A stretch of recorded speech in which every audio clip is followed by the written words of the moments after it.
Welcome, guys, to the How They Did It podcast. I'm here with Astrid Naranjo, right? Did I get it? I got it. That's what I'm talking about. Now we're winning today. No, I'm here, very, very excited. I've been following Astrid for quite a while now. I'm a big fan of her concept. She's a dietitian. She works with Carbon Biolane, Team Biolanes as a coach as well, if I'm correct. Yep. Yes, and as what I love her principles more than anything. I really love the way that she talks about people getting past a lot of the problems I see with binge eating and eating disorders getting developed, and the way that she crafts her nutritional guidance around that is something that I really enjoy, and I really try to share her content to a lot of people I know that struggle with these things. Even my own clients, I share her content, so I'm super duper happy to have you on here, Esther. Thank you so much. My pleasure is to be here, and thank you so much for having me in this podcast. That's fantastic. So I'm going to go right in. I know that you're getting ready for a competition, correct? You have a contest in, I think, 20 weeks, if I'm correct. And you're 24. taking 23 weeks, okay? Yeah. And you're taking like a very long approach to this, correct? Like you're doing the cut extremely long. Can you walk me through that a little bit? Why you're doing it that long? Usually, when to me, this is the first time I'm doing a show. It took me probably 11 years to decide to make this decision of doing this because I just wasn't ready. I just thought it is not wise to jump on a big decision of doing something that to me means a lot. And I want to make sure if I'm going to do it, I'm going to do it right. But I care a lot about my mental health and my emotional well-being before I ever do anything that could put that at risk, especially with a background of eating disorder. And I used to suffer or struggle a lot with bulimia at a point where I just couldn't imagine doing anything related to something back again with your physique and tracking and something that requires a lot of rigidity and super detailed precision and everything that it would just take me back to that past. So I decided to give myself a long, long time, even before taking the leap and making the decision to do a contest prep, to be in a healthy and stable mindset and a strong relationship with my body, my principles, my values, my beliefs, and my how I value my current self without needing to be even more shredded or having a better physique. So I kind of learned to embrace my body the way it was when I was at my heaviest and being able to navigate and sort of learning through the experiences over the past 11 years where I just focused on getting in tune with my body when I was hungry, when I was satiated, when I needed to satisfy a craving, when I needed to just ignore it based on my goals and based on how that impacted my emotional health. So it's just been an important growth that I am sort of testing now.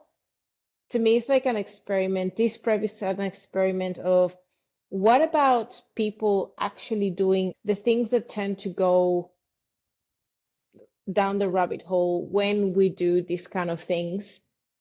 If you're already in a much better place mentally, emotionally, you have a stronger relationship with food, you know how to actually navigate macro tracking, and you're also able to navigate difficult situations or being able to have the capacity to be reflective and analyze everything that happens every week, every day, to take learnings and nuggets from each of those experiences and use it to grow and take this journey of a contest prep more as a growth and personal journey versus something that is jumping on the stage and showing off your body. So to me, this is why I'm doing it. Is more the the transition of me coming from a background of fear and rigidity and unhealthy eating disorder to 11 years of personal development work on myself, on my body, even further around like building my body, building strength, getting a structure around my nutrition, and then to decide to have a 36-week long prep is to me giving me the space I need to for me to be a first timer, to learn how everything works, to reduce the pressure on myself that I have to be ready by X amount of time. If you have 9 months to actually grow in and become the person you want to become, that is so important because when you start a contest prep for the first time, you have no idea what your body's going to look like in 36 weeks. Like, I have never been that lean in my life. So when you think about visualizing and envisioning yourself on stage, I just can't imagine it. It's not easy. And that really helps me to sort of feel you need time to become that person and slowly with experiences, with putting in the reps every day, you will be able to at some point visualize you there because you have put the work. You have gotten the time to do the little things that are going to teach you what that person needs to be doing in order to be showing off on stage. Like wearing heels, walking on heels, being very feminine and like just things that my personality is just, that's not a nature to me. Walking on heels or like being super feminine and sexy and playing with your hair and doing those things, like I am not that person. So I have to really imagine and work to become that. And I just thought I won't be able to do that in less than, like, I need minimum 9 months to just, there's so many little pieces that will connect at the end that you just need to make sure you have the time, especially someone who like me that is so busy. I work in a part-time job in as a registered dietitian in a hospital. I also do full-time coaching and I also do my own social media, my own videos. I do a lot of things for my business and like for everything that I do that I just don't have the time to do as much, to spend as much time each day on what a prep is requiring you to do. Because you have to be very cognizant and looking at so many details that require you to pay attention to and to nail down every day. Because it's not just about the calories, it's about the making sure you're getting protein in, that you're prepping your meals, that you are tracking your sodium, that you're tracking your cardio, your training, that you're following up with your training, that you are sleeping well, that you're managing your stress, that you're managing your emotions, that you're managing your cravings and hunger. Like that starts adding up. And on top of that, life. And on top of that, making sure you're compliant and make sure everything is on the right place. Adding on top of that, the posing that you have to be learning more about walking on heels, learning a routine, practicing that. It's just so many details, like little pieces that the more time you have, the better you're able to just navigate through that journey and learn and enjoy it. Because if you have little time, you will have to crash diet. You will have to really put in a lot of a big deficit to lose that body fat much faster. That increases the risk of lean body mass losses, increases the risk of you being super fatigued and super tired. The journey just feels so hectic. I don't know, so heavily based on so many areas that you have to dominate in such a short period of time, that rather than being an enjoyable experience where you can actually learn and take joy from it, it's just going to feel like you're dreading it all the way through. So that's why I'm taking my time. And I think so far it's been, today marks the first day of my week 11th. So I have over 40 weeks, 36 weeks prep. I'm having 24 weeks left to continue the journey. And the other benefit of doing a very long prep is that allows you to take more breaks if you need to. Like if you really feel like you're burning out, that you're tired, you have the room to play with, okay, I'm okay to just have a higher day today or a diet break, or I could have a refeed and then just get back on track. So there's a lot of many different things that having a longer prep will be helpful for. It could be a bit challenging thinking just, I guess maybe the only downside is that if you're not on top of your game, you can become a bit complacent because, oh, I've just got time. So you can just be a bit slacky in certain areas, or like, oh well, it's okay if I just don't comply with my macros today, or if I don't train today, I can train tomorrow, and like then you start becoming complacent about really putting in the work. But if you are focused on, even even though you're having a longer prep, you decide that you're going to treat these as serious as you possibly can, and that every minute, every hour, every decision you make counts and is gonna make an impact on the end result, and that every percent of your input towards your final compound result matters. So 1% every day is gonna matter. So all of the things that you do or don't do will play out at the end of the day. Uh, So go ahead. no, no. So yeah, I actually I really resonate with this because my story was I used to be a 265-pound kid. I was obese at 16 years old, and I told my mom like out of high school that yeah, I'm not gonna go. Probably not the happiest thing she had to hear, but I lost a bunch of weight. And the very funny thing is, I lost a bunch of weight from about 265 pounds down to about 185 pounds on my first fitness journey trip. I was training martial arts. I was started lifting weights a little bit. I was dieting. I was learning about calories. And during that time, I didn't have any issues with food. Even though I was obese before, during my dieting process, because I just kind of looked at it like this infinite journey from now onwards, I'm going to be trying to eat generally healthier and make these adjustments. I was fine. And then once I actually started getting into martial arts, we compete in weight classes. I had to then be at a certain weight at a certain day. Like, so I would have to be 145 pounds. I ended up fighting at 145 pounds from 265 pounds.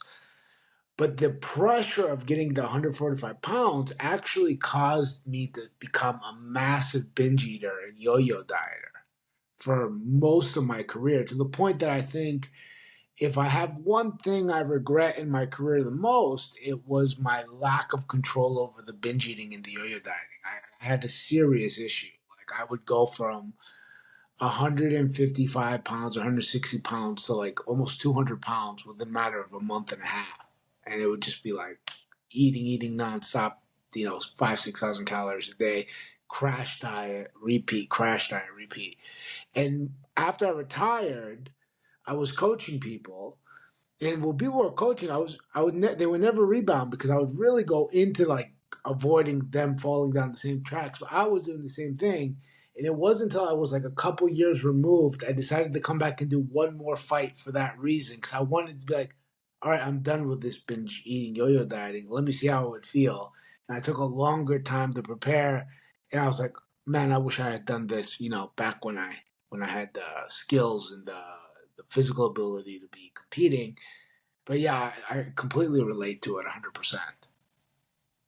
I think it is so important to look for the emotional health and how that can play a big role in your adherence and your compliance, and how any sort of program, anything that you do when it comes to nutrition or training can affect.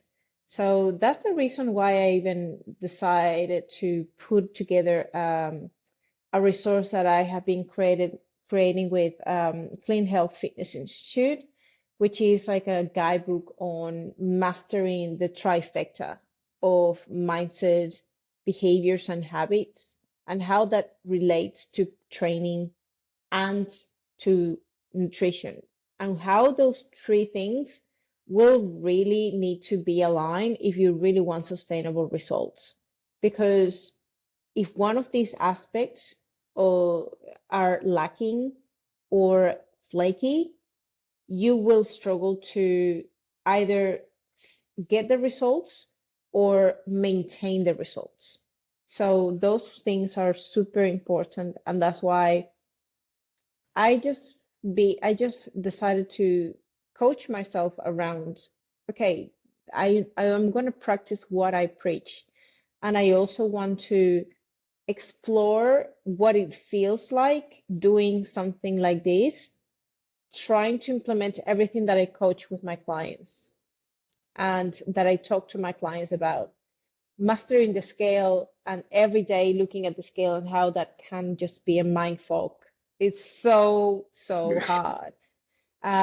Being able to just analyze why your scale went up or went down, and being more objective about making decisions around your choices, around your appetite and hunger management, like all of these little things that can be so incredible, as you, as not just now as an athlete and as a competitor, but as a coach, that give you so much more insight as to what is going on in your client's head when they are trying to lose weight. And I can imagine, I am an experienced person. Like I have my dietetics background.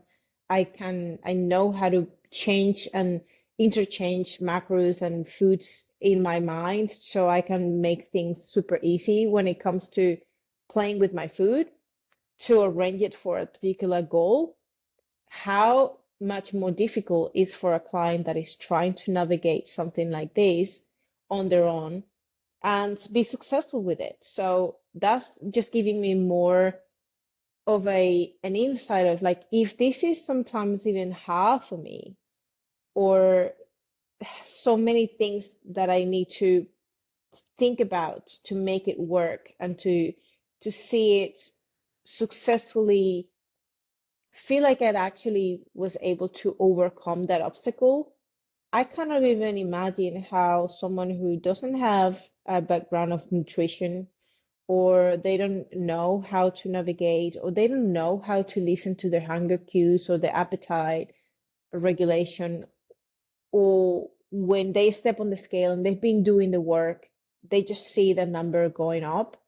Like that doesn't make sense. And so there's so many things that I can now, I think I have even a much profound insight as to what are the things that are going through our clients' head every time they're experiencing this kind of like challenges and obstacles that they have to overcome on their own. And that's even further a reason why I coach the way I coach, and the way I work with my clients is that I give them the access to myself so I can troubleshoot when the things are happening. So we can sort of look at where are the issues and try to overcome it right straight away. And a lot of the things that I try to evoke from my clients is that capacity to reflect on why these certain things happen in a way or the other. So they are not just listening and taking in what they want or they have to do, but rather why are they doing the things they are doing, and why these ways are better maybe than these other ways for that particular person. I agree 100%. And the truth is, I've changed my coaching methods a lot. So even in the business that I'm in now, where I travel with clients, individuals all around the world, I kind of became known within that business because I would help people lose weight quickly. And the way I knew how to do that, obviously, because I did it for myself multiple times, I became really good at manipulating calories, little tricks to get past the hunger, and all these situations. But as I got into it, I would see a lot of my clients would try to get into the program, and I'd say, "Oh man, you're falling into this trap," and I'd have to correct and try to correct. And I've changed my entire what I want to be known for isn't that anymore. I don't want people to think of me as the guy to come to the cut, 10 kilos. I want to be known as the person that's going to help you build a healthy relationship with food. And I've tried to switch because I've seen the damage it can cause. And even for me recently, so my client saw that I had put on some extra weight, and he decided to bet with me. He was like, "I bet you can't get back down to to single digit body fat." We made a monetary bet, and it was again a very quick, hard diet. And I remember, even though I know, I stepped on the scale one day, and I was in like 1,600 calories and very high protein. 1 gram per pound of body weight. And I stepped on the scale and I put on a kilo. And even for me, which I knew that, like, look, there's water retention. I trained really hard. I did legs yesterday. I had all these logical reasons to why the scale went up, but it still internally bothered me. I didn't sleep well that night. I caught myself not wanting to eat even the calories I was supposed to eat the next day. I had to pull myself back in. And I can't imagine for someone that hasn't been through this trial tribulations that I've been through 50 times, and with hundreds or maybe even hundreds of other clients and seen them do it, and still how much it bothers me. So I can't imagine what those people are going through when they see it. Absolutely. So Astrid, I want to move from here a little bit. When it comes to, like, you're giving a client and you're trying to give them nutrition advice, do you work with them basically by giving them an actual meal plan? Are just trying to figure out their macros? Is there like a combination of both? I found that with my clients personally, I have to have a combination of both. Some people like doing the count the calories. Other people like, I need someone to tell me ABC. Do you find it the same, or are you kind of hard in one direction? My main goal is to try to work with my client as much as closely as I possibly can, and understand what is going to be the best way that's going to benefit my client. There are clients that they need more support, especially if they're beginners. They have no background, they have no idea what nutrition is, or what macros are, or what the fuck is tracking, or how to track, or those kind of things. Potentially just giving them tools to learn how to do it. Again, to me, this coaching is about teaching them skills, not just telling them what to do. So I'm someone who, if I'm going to make a meal plan, I probably will not just kind of like create it from my own desire of like, oh, these are the foods you're gonna eat, I'm more likely to just ask them to tell me about their normal eating, what is a normal day for them, and try to adjust that based on what their macro goals would look like, and add, subtract, swap certain things if they are not appropriate or they may not fit as good as other things that could potentially benefit the client when it comes to appetite management or getting more fiber, getting more protein, or even just having something that is more satiating, especially if they're going to be on a lower calorie amount. So I don't discard completely meal plans, but I'm not someone who is going to tell you what to eat. I am more likely to negotiate with you what are the best ways that we can put something in place that you can follow, that you will adhere to, and that is going to allow you to be successful. Sometimes, especially for people that are very busy, that they just have so much on their plate, tracking and like just weighing everything and tracking, that just adds extra stress or extra load to what they already have on the plate, or can be time consuming. And some people, they are so basic with what they eat. They like to eat routinely the same things every day. A meal plan may work for them versus someone who gets taste fatigue or they just like a lot of variety. Then maybe macro tracking and flexible dieting would work best for them. So it's just a matter of preference, what is going to get the client to be more adherent. And at the end of the day, it is about giving them the tools and teaching them how to do things. So when they no longer with you, they can still implement that on their own and feel confident that they will be successful.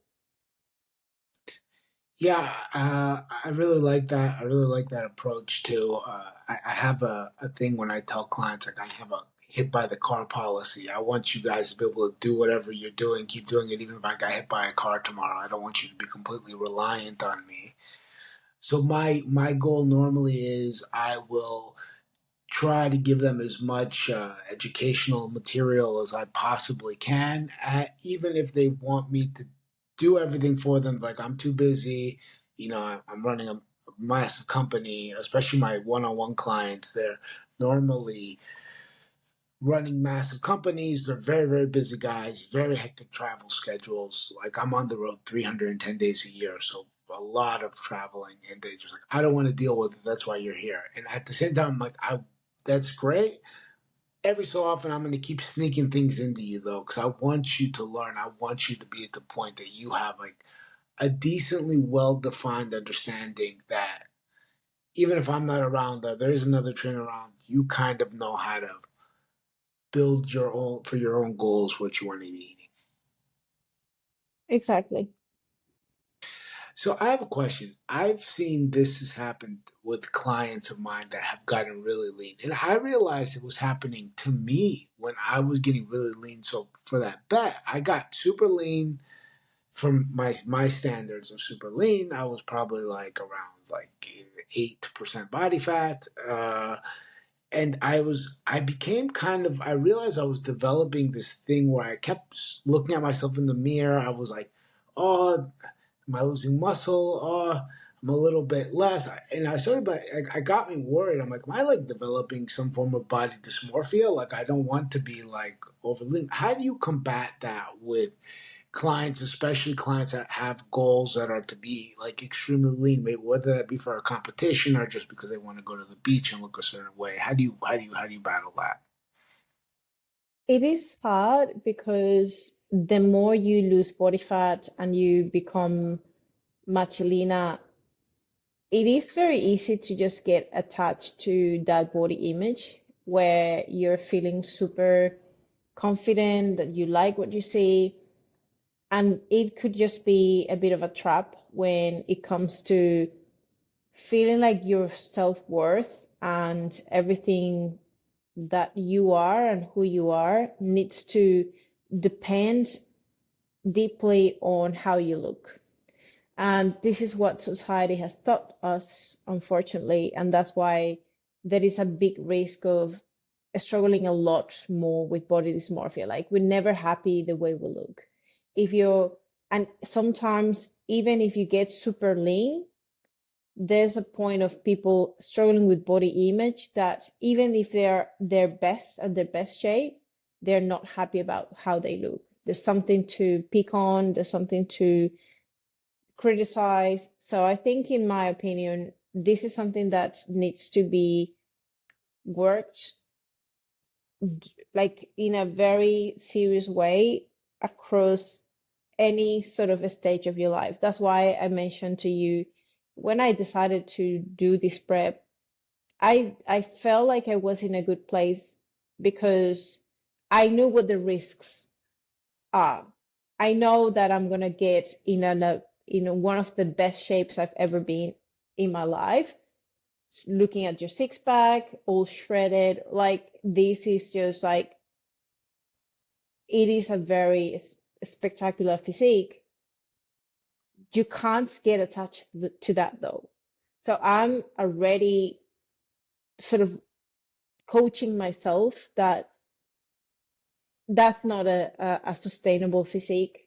That is going to come with a lot of high cost and sacrifices that there is just not attainable or sustainable for a long time.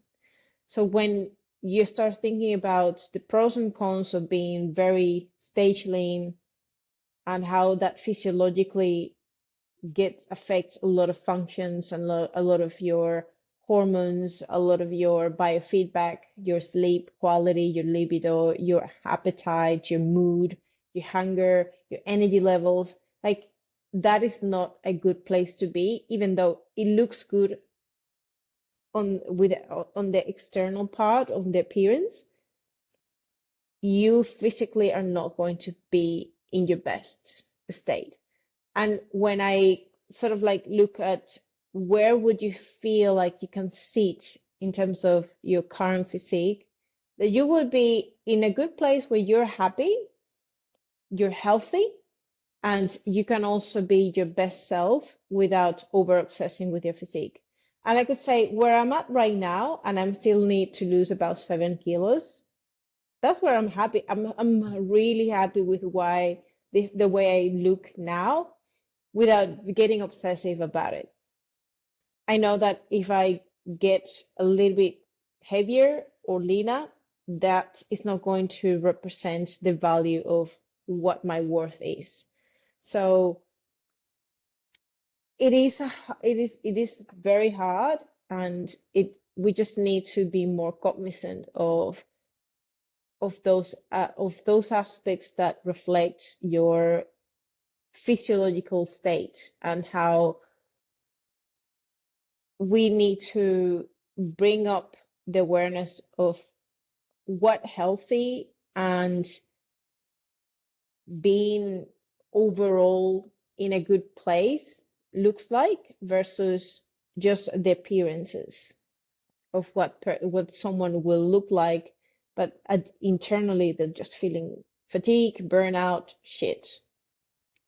Yeah, I think there's also a level of sacrifice that goes into even getting close to that. Like obviously you've been dieting now for 11 weeks. That's and you've been doing it in a very sustainable way. But even to get leaner and leaner, the more leaner you get, the more sacrifices that there comes with that. Unless you're genetically predispositioned to be a little more lean, which that's a different situation. And I think that's something that a lot of people don't talk about, especially nowadays in the online fitness world, because you get a lot of people that are ripped. They take their shirt off. You see them basically every single day where they're posting with their shirt off, and you're thinking, well, this person is ripped, 365 days a year. I want to do the same thing.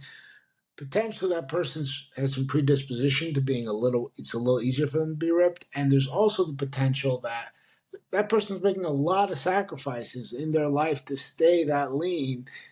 That might not be something that you one are willing to do or sustainable for you to do for a long time. I see that as a bit of an issue nowadays as well. I agree. Yeah. So I'm going to give you one more question. I'm going to leave you alone because it's midnight over here. I don't want to start falling asleep on the camera for you because it's way past my bedtime. But I'm really happy that I stayed up to talk with you. Now that you're getting into your final stages here, how are you, not final, well, your midway stages, I guess you'd be. How is your training? How are you doing with your training? Have you changed it at all with your volume? Are you decreasing it as you're going to be getting leaner now? Or are you just going to stay the same because you're taking such a long approach? I actually have, like, compared to when I was not prepping for anything, I was just basically at maintenance volume. And now that I am prepping, I actually have increased my volume by double or 2.5 fold of what I was doing before. And this is because the leaner I get, the higher the risk for me to lose lean body mass. Yeah. So I need to really make sure I'm making the most in the gym and getting as much volume as possible to also continue to reshape my body as I am getting leaner. And because there's plenty of time, there is some chance to get some body recomposition over that period of time. I have seen some good changes with just the mild adjustments I did to my training. I did make, in addition to increasing the volume, and the intensity somehow, I have made adjustments in terms of exercise selection and the focus points or focus areas that I'm trying to really put my best effort and the areas that have more volume than others. So that can be aligned with what I am meant to look like on stage. So for wellness, you have to have a more lower body development than your upper body. So this is really important to train as well. Like if I need to be more disproportionate, I can't be doing so much upper body and I can be doing a huge amount of volume for back or chest or anything like that or arms because they're not really the main focus point for wellness. Wellness is going to be more lower body, glutes, hamstrings, quads, and being more disproportionate, more quote unquote bigger than your upper body. So I am training way more glutes than ever. I'm training way more hamstrings and all the lower body. But for my upper body, I'm focusing a lot more on shoulders, on the three parts of my shoulders, than what I would do for our arms or triceps or like back or chest. So those would be like the minimum effective volume or like a maintenance volume, but not so much as I would have before. Like before getting into prep, I was training way more back and I was training probably way less and changes that are very specific to my division and what I'm trying to aim for as a like final look of what I will be showing up on stage. So I'm super jealous of your side delts. Uh, I saw you pose it. I was like, man, I gotta start doing some more lateral raises. I'm weakening out here. Astrid, no, I really appreciate you coming on. I appreciate you taking the time. It was great to hear. But I hope you enjoyed the conversation. Uh, can you let anyone know where they can come find you on Instagram? Yes, absolutely. So you can find me on, I have two accounts. One is more like a personal account that is astridnar.apd.